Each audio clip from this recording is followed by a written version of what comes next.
অসমৰ শিক্ষামন্ত্ৰী কি আহ্বান জনাব? আহ্বান মানে এতিয়া 12:30 বাজিছে, এতিয়ালৈকে তেনেকৈ হেমাহিত অফিচটো চলাই আছে। এইবিলাকক মানে ইনকুৱাৰীত পেলাব লাগে আৰু এইবিলাক নাকি লগাব লাগে। এনেকৈ অফিচ নচলে, এনেকৈ শিক্ষা ব্যৱস্থাটো উন্নয়ন নহয়। যিটো মানে প্ৰাথমিক শিক্ষাখণ্ড আছে, ইয়াতে প্ৰধান শিক্ষকসমূহ আহে বিভিন্ন কাম লৈ, আৰু আপোনাৰ বিভিন্ন ধৰণৰ পেঞ্চনৰ কাম আছে, ৰিটায়াৰ যিবিলাক অৱসৰপ্ৰাপ্ত শিক্ষক শিক্ষয়িত্ৰী আছে সেইবিলাকৰ কাম আছে। ইয়াত যে গাফিলতি কৰি আছে অসমৰ মুখ্যমন্ত্ৰী আৰু শিক্ষামন্ত্ৰী ৰণোজ পেগু ডাঙৰীয়া, এইটো অতি সোনকালে ব্যৱস্থা লওক। Ruhoi Laukwa Education Block employee absent from office. সময় 12:20। আমি দেখুৱাম লাউকোৱা প্ৰাথমিক শিক্ষা খণ্ড কাৰ্যালয়ৰ একাংশ চৰকাৰী কৰ্মচাৰীৰ কামৰ নমুনা। কাৰ্যালয়খনত কৰ্মচাৰীৰ সংখ্যা আপোনালোকে চালেই গম পাব। উপস্থিতিৰ সংখ্যা নিশ্চয় নগণ্য। কাৰ্যালয়খনত চতুৰ্থ বৰ্গৰ কৰ্মচাৰীৰ সৈতে 2-4জন কৰ্মচাৰীৰ বাহিৰে কোঠাই কোঠাই পৰি আছে কেৱল খালী চকীহে চকী। আনকি উপস্থিত নাই কাৰ্যালয়খনৰ খণ্ড প্ৰাথমিক শিক্ষা বিষয়াও, যিটো সময়ত অসম চৰকাৰৰ তথা মুখ্যমন্ত্ৰীয়ে শিক্ষা বিভাগটোক লৈ গুৰুত্ব আৰোপ কৰা পৰিলক্ষিত হৈছে। তেনে সময়তে নগাঁও জিলাৰ লাউকোৱা খণ্ড প্ৰাথমিক শিক্ষা বিষয়াৰ কাৰ্যালয়খনে অচেতন মহলৰ চকু কপালত তুলিছে। চৰকাৰৰ নিৰ্দেশনাক কেৰেট নকৰি কাৰ ছত্ৰছায়াত এই কাৰ্যালয়খনৰ একাংশ কৰ্মচাৰীয়ে নিজৰ মই মতালি চলাই গৈছে কৰ্তব্য, সেয়া এক ৰহস্যৰ বিষয় হৈ পৰিছে। News desk report.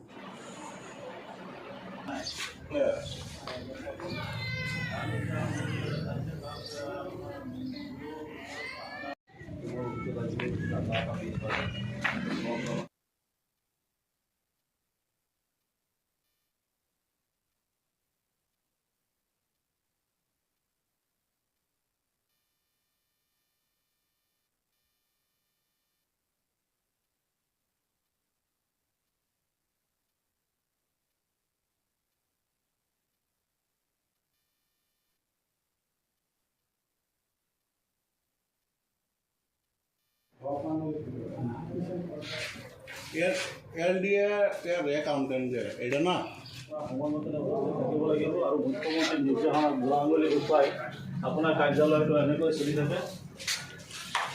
এই চাওক, এইটো হ'ল LD একাউণ্টেণ্ট SS লাউকোৱা। আপোনাৰ চাওক, তেখেতৰ চিট খালী এতিয়ালৈকে অহা নাই, 12টাৰ ওপৰত বাজিছে। ব্লক MS কোঅৰ্ডিনেটৰ SS লাউকোৱা, এইটো ৰুমো খালী আছে। চাওক,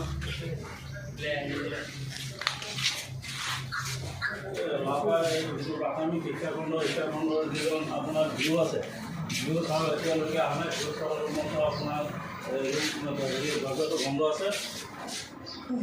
এইটো হ'ল SS যাৰ এছিষ্টেণ্ট ৰুম, আৰু এইজনো নাই।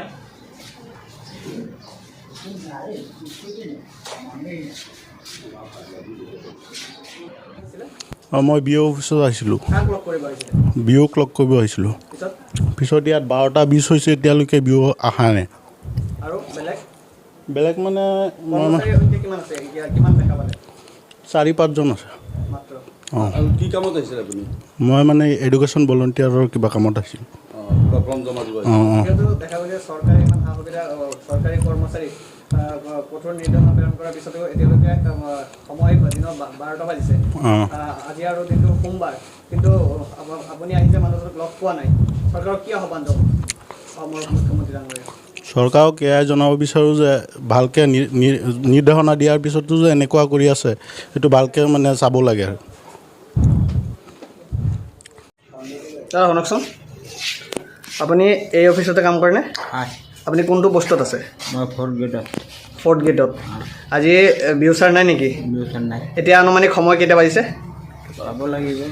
চাওকচোন কেতিয়া বাজিছে? 12:15। কিমানজন কৰ্মচাৰী আহিছে অফিচখনত? সঁচাটো ক'ব।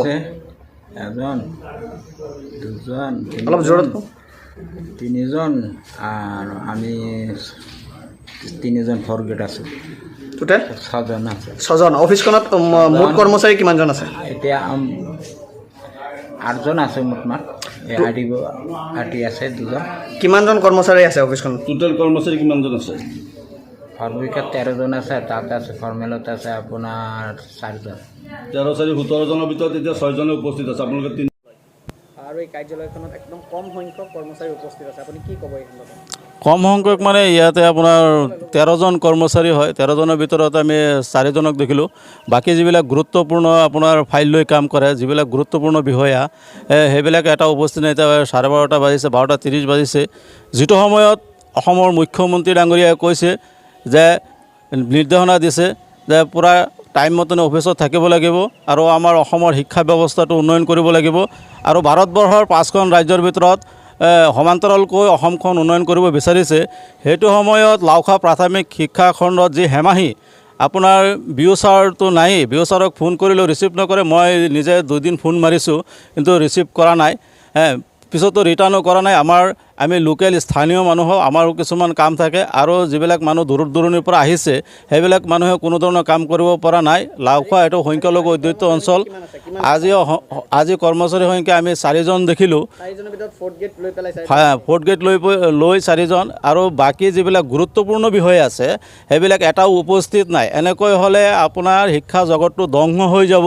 লাওখোৱা শিক্ষা প্ৰাথমিক খণ্ডটো আপোনাৰ সংখ্যালঘু অধ্যুষিত অঞ্চল হোৱাৰ কাৰণ হেতুকেই আপোনাৰ ইয়াৰ গাফিলতি কৰি আছে। সিহঁতে ভাবিছে ইয়াত কোনো মানুহ নাই। ব্যক্তি আৰু সচেতন ব্যক্তি হিচাপে আপুনি অসমৰ মুখ্যমন্ত্ৰীক বা অসমৰ শিক্ষামন্ত্ৰীক কি আহ্বান জনাব? আহ্বান মানে এতিয়া 12:30 বাজিছে, এতিয়ালৈকে তেনেকৈ হেমাহিত অফিচটো চলাই আছে। এইবিলাকক মানে ইনকুৱাৰীত পেলাব লাগে আৰু এইবিলাক নাকি লগাব লাগে। এনেকৈ অফিচ নচলে, এনেকৈ শিক্ষা ব্যৱস্থাটো উন্নয়ন নহয়। যিটো মানে প্ৰাথমিক শিক্ষাখণ্ড আছে ইয়াতে প্ৰধান শিক্ষকসমূহ আহে বিভিন্ন কাম লৈ আৰু আপোনাৰ বিভিন্ন ধৰণৰ পেঞ্চনৰ কাম আছে। ৰিটায়াৰ যিবিলাক অৱসৰপ্ৰাপ্ত শিক্ষক শিক্ষয়িত্ৰী আছে সেইবিলাকৰ কাম আছে। ইয়াত যে গাফিলতি কৰি আছে অসমৰ মুখ্যমন্ত্ৰী আৰু শিক্ষামন্ত্ৰী ৰনোজ পেগু ডাঙৰীয়া, এইটো অতি সোনকালে ব্যৱস্থা লওক, নহ'লে আমি ৰাইজ ওলাই আহিম।